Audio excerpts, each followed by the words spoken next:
Hi, my name's Hannah Giordano, and I recently finished my senior student teaching at Blythe Academy of Languages.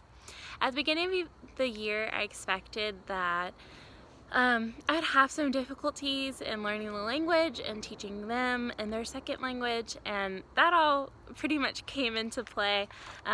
But I also was surprised by how well they were able to understand me.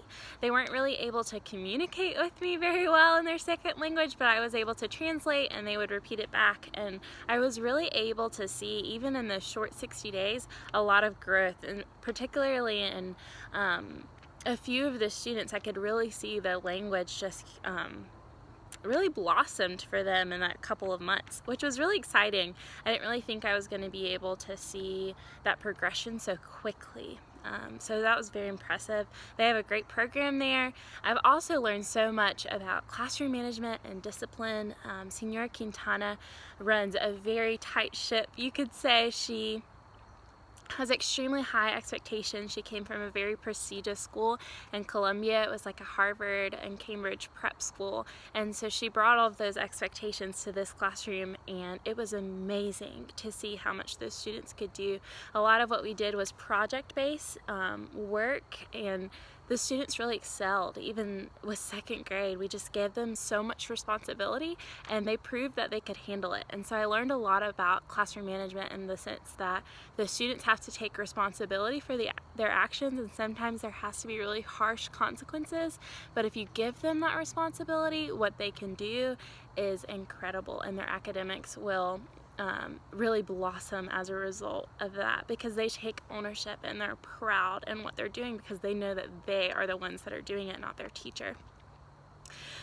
She also created a respectful culture, and I really love to see that. The students really were like a family. We had a couple issues even with second grade with like girl drama and things like that, and I learned how to handle certain conflicts and just let them know that, listen, like when we're in this classroom, when we're in this school, we get along. You don't have to be best friends because you won't be best friends with everybody, but you do have to know how to love everybody. And so I really loved getting the opportunity to put my ideals about creating a respectful, positive classroom environment, seeing how to really do that when there are conflicts. Because when you put 30 people in a room together, not everybody loves each other immediately, but we learned how to become a family. And I can probably say now that everybody gets along really well, and that the new girls that came in, there's no problems anymore. And so I learned how to deal with that, and now we have a very respectful culture. And so I learned a lot overall about how to maintain a positive classroom environment, what the teacher needs to do, and what he or she needs to expect from their students. It was a really successful semester, and I learned a lot.